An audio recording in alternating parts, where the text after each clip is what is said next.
오늘 본문은요, 이 다윗과 골리앗의 싸움을 소개하는 유명한 말씀이죠. 이 시간에는 이 본문 말씀 가지고 차이를 만들어내시는 하나님이라는 제목으로 하나님 말씀 전하겠습니다. 오늘날 많은 학자들이 이 시대를 규정하는 단어 중에 하나로 뽑는 게 있는데, 그게 뭐냐면 이모티미즘이라는 단어입니다. 뭐 영어로 이모션이라고 그러면 뭐 감정이라는 뜻이잖아요. 그래서 이모티비즘이라고 하면 뭐 정서주의, 감정주의라고 번역할 수 있습니다. 그런데 이 이모티비즘이라는 이 말이 지금 우리가 살고 있는 이 시대를 규정한다라는 말은 무슨 뜻이냐면요, 한마디로 지금 이 시대의 사람들의 가장 큰 특징은 하나님이 없다라는 겁니다. 예전에는 뭐 누가 나쁜 일을 하면 하나님이 그 행동을 싫어하셔 라고 말하거나, 굳이 뭐 꼭 하나님을 믿지 않더라도 너 그렇게 하면 하늘에서 천벌이 내릴 거야 라는 말을 사람들이 사용을 했습니다. 그러나 이 계몽주의 이후로는 이제 사람들의 삶 속에 그 절대적인 도덕의 어떤 기준이 되는 하나님이 사라지고 새로운 기준이 생겼는데, 그게 뭐냐? 바로 감정입니다. 그래서 옳고 그름의 기준이 이제는 뭘로 바뀌었느냐 하면 좋고 싫음으로 바뀌었다는 거예요.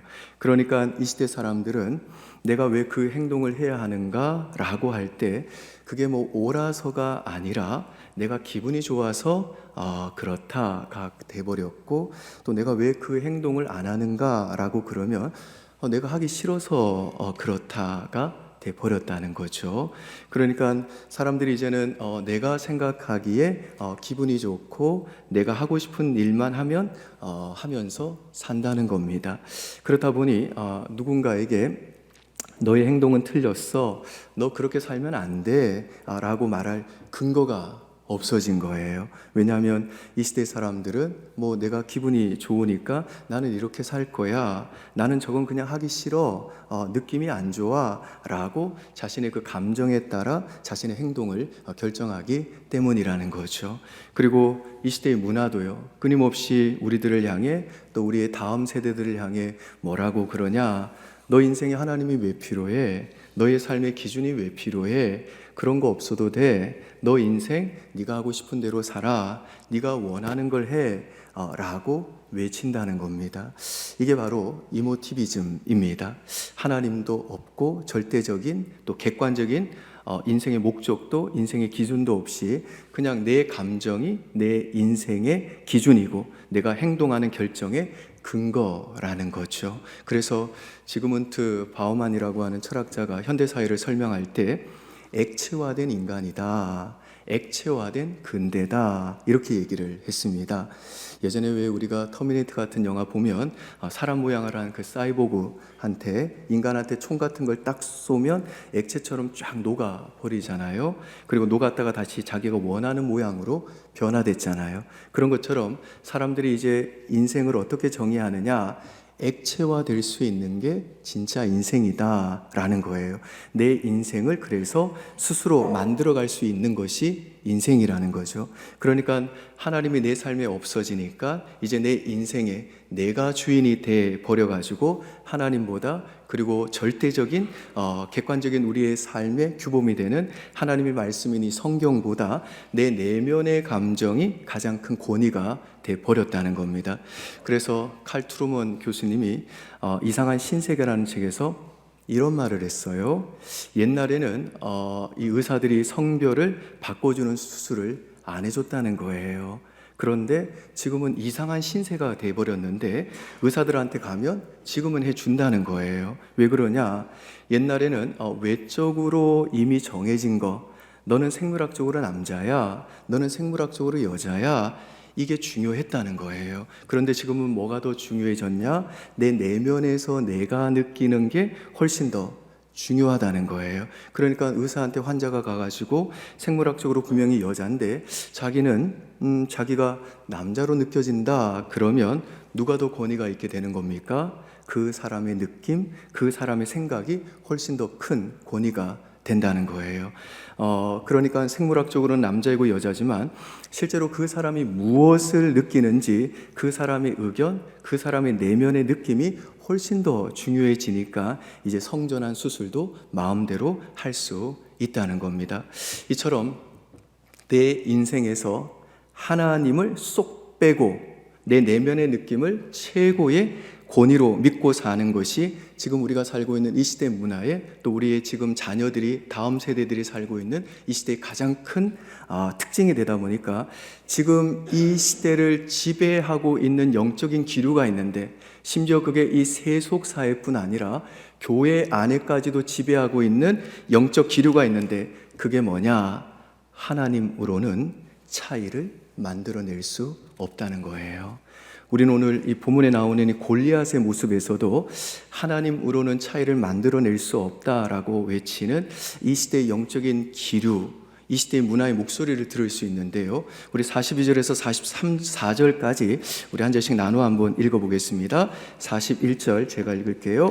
블레셋 사람이 방패든 사람을 앞세우고 다윗에게로 점점 가까이 나아가니라.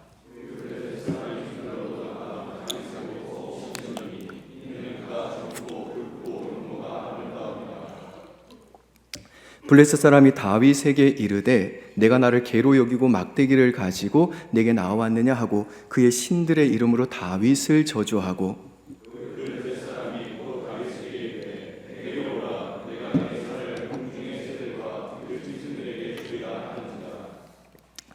네, 45절 제가 읽습니다. 여기까지 읽을게요.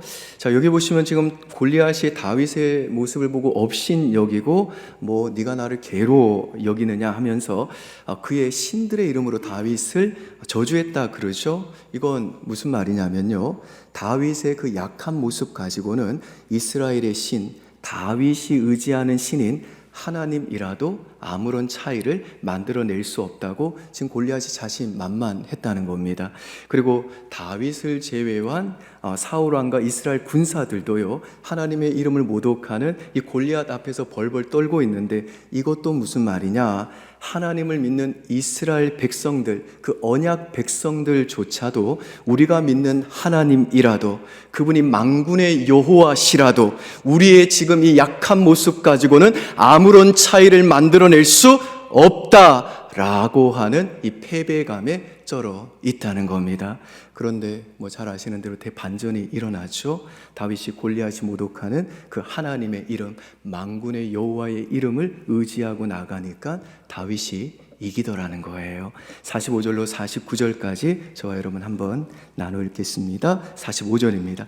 다윗이 블레셋 사람에게 이르되 너는 칼과 창과 단창으로 내게 나아오거니와 나는 만군의 여호와의 이름 곧 내가 모욕하는 이스라엘 군대의 하나님의 이름으로 내게 나아가노라.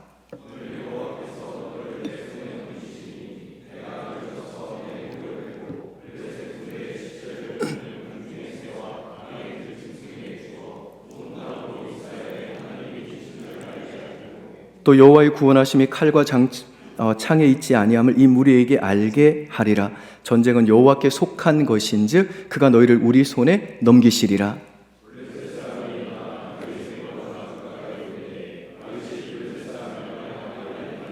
같이 읽습니다. 손을 주머니에 넣어 돌을 가지고 물매로 던져 블레셋 사람의 이마를 치매 돌이 그의 이마에 박히니 땅에 엎드러 지내니라. 아멘. 그러니까 오늘날 우리 그리스도인들도요 지금 골리앗 앞에 벌벌 떨고 있는 이 이스라엘 군사들처럼 만군의 하나님, 언약의 하나님을 믿는다고 하면서도 하나님이 있어봐야 무슨 소용이 있냐, 결국 내가 이렇게 약해 있는데 하나님이 무슨 소용이냐, 내가 지금 예배에 앉아 있다고 될 일이냐, 지금 기도한다고 될 일이냐, 복음 전한다고 뭐가 달라지냐, 거기에서 무슨 차이를 만들어낼 수 있냐 그러는데 우리 하나님은 어떤 분이시냐? 우리가 아무리 약해 있다 할지라도 우리의 그 약함을 통해 차이를 만들어낼 수 있는 분이시라는 거예요. 그런데 이 시대의 문화는 우리에게 너무 무거운 문제, 또 심각한 문제, 개선되지 않는 문제를 딱 하나 던져주고 하나님으로는 차이를 만들어낼 수 없다 라고 우리에게 속삭인다는 거예요. 그래서 우리들이 스스로 하나님을 포기하게 만든다는 거예요. 그러면서 이 시대의 문화는 우리에게 뭐라고 그러냐?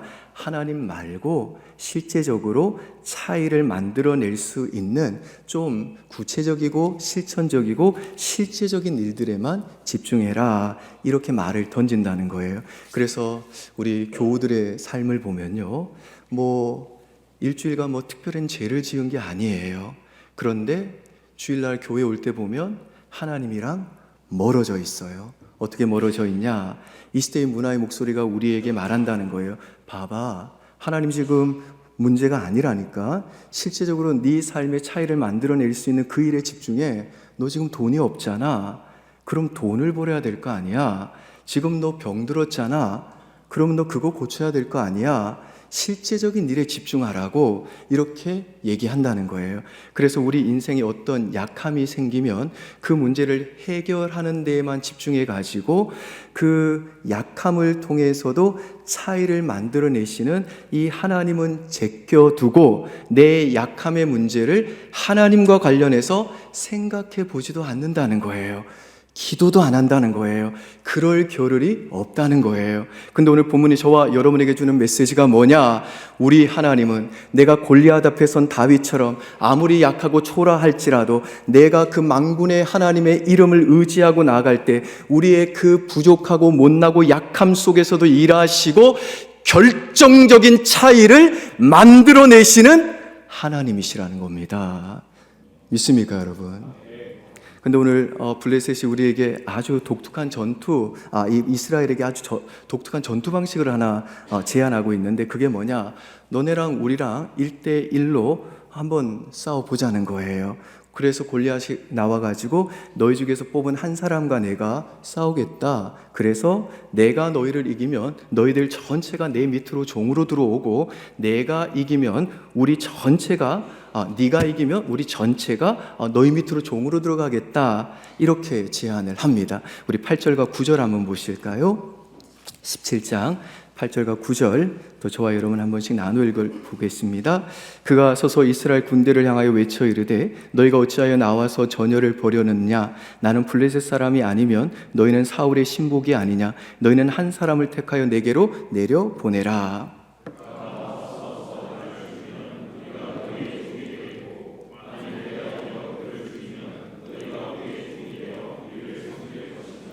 자, 블레셋이 이렇게 제안을 해가지고 이제 다윗과 골리앗이 1대1로 그렇게 붙은 거죠. 그런데 많은 주석학자들이 동의하는 게 뭐냐? 지금 이 싸움 방식과 이 싸움 형태는 고대 근동에서 쉽게 벌어지는 싸움 형태가 아니었다는 거예요. 그러니까 오늘 본문은 다윗과 골리앗의 싸움으로 보면 안 되고, 골리앗 밑에 블레셋 전체가 있고 다윗 밑에 이스라엘 전체가 있는 싸움이라는 거예요. 그래서 다윗이 이기면 다윗 밑에 있는 이스라엘 전체에게 승리가 주어지고, 골리앗이 이기면 골리앗 밑에 있는 블레셋 사람 전체에게 승리가 주어지게 됐다는 거예요. 지금 성경은 이걸 일부러 말씀하고 있다는 겁니다. 여러분, 여기에 귀한 복음의 진리가 있지 않나요? 그게 뭐냐? 우리는 한없이 초라하고 부족해도 진정한 다윗 대신 그리스도와의 그 연합을 통해 죄와 사망이라고 하는 골리앗과 싸워 이기신 그리스도가 이루신 그 승리가 이미 우리에게 주어졌다는 것입니다. 그러니까 우리는 죄와 죽음의 문제 앞에서는 우리 힘으로는 절대로 차이를 만들어낼 수 없는 무능한 자들이었는데, 십자가의 그 죽음과 부활을 통해 죄와 사망의 권세를 깨트리시고 부활하신 우리 주 예수 그리스도를 믿음으로 말미암아 예수 그리스도와 연합되어 그리스도 안에 있게 된, 그리스도 밑에 있게 된 우리 모두는 죄 지었어도 죽음으로 우리의 삶이 그냥 끝나지 아니하고 영생과 부활의 소망을 가진 승리자가 되었다는 것입니다. 그래서 이 고린도전서 15장에서 사도 바울은요, 원래 아담 안에서 죽을 수밖에 없는 존재였지만 마지막 아담이신 예수 그리스도를 믿음으로 말미암아 예수 그리스도와 연합되어 예수님 안에, 예수님 밑에 있게 된 우리에게 이렇게 권면합니다. 우리 고린도전서 15장 57절과 58절 한번 보실까요? 신약성경 284페이지에 있습니다.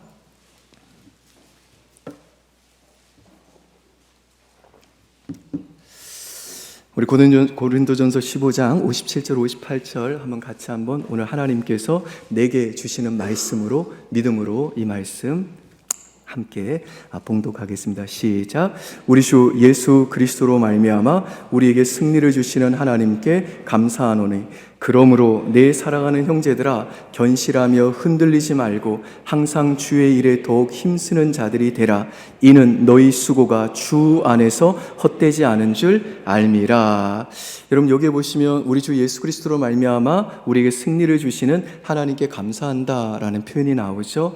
이건 오늘 말씀의 제목 안에서 우리가 다시 해석하면 우리 하나님은 우리 주 예수 그리스도로 말미암아 죄와 사망의 권세 아래에서 망할 수밖에 없던 우리의 삶에 이미 영생과 부활이라는 엄청난 차이를 만들어내셨고 지금도 우리의 삶과 사역의 차이를 만들어내시는 하나님이시라는 거예요. 여러분 제 자신을 봐도 그렇고요. 우리는 우리 인생을 통과하면서 수도 없이 흔들리고 안정적인 마음의 상태를 가지지 못하는 자들입니다. 특별히 코로나 이후로 여러분도 알겠습니다마는 지금 저를 비롯해서 많은 목회자들이 마치 골리앗 앞에 선 다윗처럼 승산 없는 싸움을 하는 것처럼 느낄 때가 많아요. 그래서 저는 이 말씀을 보는데 흔들리지 말라 라고 하는 이 말씀이 얼마나 절절하게 다가오는지 모릅니다. 그런데 지금 사도 바울이 말씀하고 있는 이 말씀의 문맥이 고린도전서 15장 부활장이잖아요. 부활을 말하는 문맥이잖아요. 그러니까 예수의 죽고 다시 사는 모습을 보고도 너희가 아직 흔들리고 있느냐? 흔들리지 말라는 거예요. 너희의 수고가 허무하고 아무 가치 없이 열매 없이 끝날 것으로 생각하느냐? 결단코 그렇게 끝나지 않는다고 말씀하는 거예요. 죽음에서 영생과 부활이라고 하는 위대한 차이를 이미 만들어내신 그 하나님이 우리의 인생의 그 한계와 실수와 제약과 못남과 의심 때문에 하나님이 우리의 인생과 우리의 삶 속에 이루실 그 일이 중단되겠느냐는 거예요. 그리스도와 연합되어 그리스도 예수 안에 있는, 그리스도 예수 밑에 있는 그 누구의 인생도 헛되지 않을 것이다. 지금 사도 바울이 그 말씀을 하고 있다는 겁니다. 우리의 실패와 한숨과 모자람과 죄악이 그거 자체로 열매를 못 맺는 인생으로 끝나지 않을 거라는 거예요. 더 사랑하지 못한 것, 더 기도하지 못한 것, 믿음 없는 것, 의심하고 머리를 뜯고 갈등하며 부르심의 이 사명의 길을 걸어온 것, 그것을 통해서도 우리 하나님은 자기 일을 이루시고야 마신다는 것입니다. 지금 우리가 살고 있는 이 시대가 비록 내 인생에 하나님을 쏙 빼고 내 내면의 느낌을 최고의 권위로 믿고 사는 이 시대의 문화의 가장 큰 특징이고 하나님으로는 차이를 만들어낼 수 없다는 영적인 기류가 이 세속사회 뿐만 아니라 교회 안에 아무리 팽배한다 할지라도 그래서 우리의 목회의 현실이 마치 골리앗 앞에 선 다윗처럼 때로는 한없이 초라하고 볼품없고 무기력해 보인다 할지라도 우리 주 예수 그리스도의 그 십자가 복음을 들고 나아갈 때 가장 연약해 보이고 가장 무력해 보이는 그 예수 그리스도의 죽음을 통해 구원과 영생과 부활이라고 하는 그 위대한 결과물을 만들어내신 하나님이 저와 여러분의 인생과 사역에도 반드시 차이를 만들어내시고 승리를 주실 것이니 너희의 그 수고가 주 안에서 결단코 헛되지 않을 것이니 그러므로 내 사랑하는 형제들아 너희는 견실하며 흔들리지 말고 항상 주의 일에 힘쓰는 자들이 되라는 것입니다. 여러분 사실 우리가 어른들이나 혹은 여러분들이 혹시 사역하고 계시는 교회에서 담당하고 있는 어린 친구들에게 전하는 그 복음에는요 신상품이 없잖아요. 새로운 게 없잖아요. 우리는 늘 매일 주일마다 듣고 있고 이미 알고 있고 우리가 교회에서 매주마다 전하는 이 복음은 그저 그런 이미 뻔하고 다 아는 내용이잖아요. 그래서 우리가 전하는 이 복음은 자극적이고 새로운 것이 아니라 밋밋하잖아요. 근데 보통 이단들이요 우리가 지금까지 듣고 귀에 닳도록 들은 이야기가 아닌 신박한 이야기들로 사람들을 유혹합니다. 그래서 여러분 꼭 기억하십시오. 새로운 게 없고 밋밋해 보이고 이미 뻔하고 우리가 늘 듣는 이 복음이 바로 우리를 구원하고 거룩해 하여 우리 인생과 영원한 삶의 진정한 차이를 만들어내시는 하나님의 능력이라는 거예요. 그래서 우리가 이 찬양 자주 즐겨 부르잖아요. 주 예수 크신 사랑 늘 말해주시오. 평생에 듣던 말씀 또 들려주시오. 저 배지 않는 천국 주 예수 계신 곳 나 밝히 알아듣게 또 들려주시오. 평생에 듣던 말씀, 평생에 듣던 말씀 주 예수 크신 사랑 또 들려주시오. 아침에 이슬방울 시 사라진 것 같이 내 기억 부족하여 늘 잊기 쉬우니 잘 알아듣기 쉽게 늘 말해주시오. 날 구속하신 사랑 또 들려주시오. 평생에 듣던 말씀, 평생에 듣던 말씀 주 예수 크신 사랑 또 들려주시오. 주 예수 나를 위해 이 세상에 오셔서 날 구속하신 은혜 말하여 주시오. 나 같은 사람 위에 주 보혈 흘렸네. 이 복스러운 말씀 또 들려주시오. 나 항상 듣던 말씀, 나 항상 듣던 말씀 주 예수 크신 사랑 또 들려주시오. 여러분 무슨 말이에요? 틴켈러 목사님이 Gospel changes everything, 복음은 모든 것을 변화시킨다 라고 말한 것처럼 복음만이 우리 인생의 차이를 만들어낼 수 있는 하나님의 능력이기 때문에 내 자신에게 먼저 날마다 이 복음을 선포해야 되고 우리가 섬기는 하나님의 백성들에게도 이 복음을 또 전하고 또 전하고 또 들려주고 또 들려주고 잊지 않도록 또 들려주는 것이 주께서 피 흘려 사신 교회를 섬기라고 부름받은 저와 여러분들이 해야 될 일이라는 것입니다. 아멘이세요, 여러분? 여러분, 아까에도 말씀드렸습니다만 코로나 이후로 정말 우리의 목회 현장이 녹록지가 않아요. 넘어야 될 산들이 있습니다. 건너야 할 강들도 있어요. 때로는 마치 거대한 골리앗 앞에 선 다윗처럼 한없이 초라하고 무능해 보이는 자신의 모습에 물 직면하면서 패배감에 쌓이기도 하고요. 어느 때는요, 이 시대에도 정말 회심의 역사가 일어날까? 영적 각성과 부흥이 일어날 수 있을까? 하나님 정말 다시 한국교회를 일으켜 주실 수 있을까? 하나님이 정말 복음을 통해 하나님의 그 차이를 만들어내실 수 있을까? 라고 하는 절망감과 의구심이 들 때가 있습니다. 계속해서 줄어들고 있는 주일학교 우리 다음 세대를 볼 때에 다음 세대들이 정말 바톤을 잘 이어받고 하나님 나라의 일꾼들로 성장해 갈 수 있을까? 아무리 노력해봐도 소용이 없겠다 싶고 이거 다 쓸데없는 일일 뿐이고 에너지만 소비하는 일이지 누가 변할까라는 생각이 들 때도 있습니다. 누가 변할까라는 이 생각은요, 저 자신에게도 적용이 돼가지고 나는 변할 수 있을까? 나의 이 욕심과 교만과 태만과 그리고 나의 이기적인 생각들을 정말로 다 내려놓고 정말 주님의 영광을 위해 변화되어서 하나님의 영광을 드러내고 주님의 제자로 살아가는 그 일들이 정말로 나에게 가능하기는 할까? 이런 절망들을 보고 또 그 끝이 절망스러워서 아무것도 보이지 않을 때면요, 정말 목회자로서 주저앉고 싶을 때가 있습니다.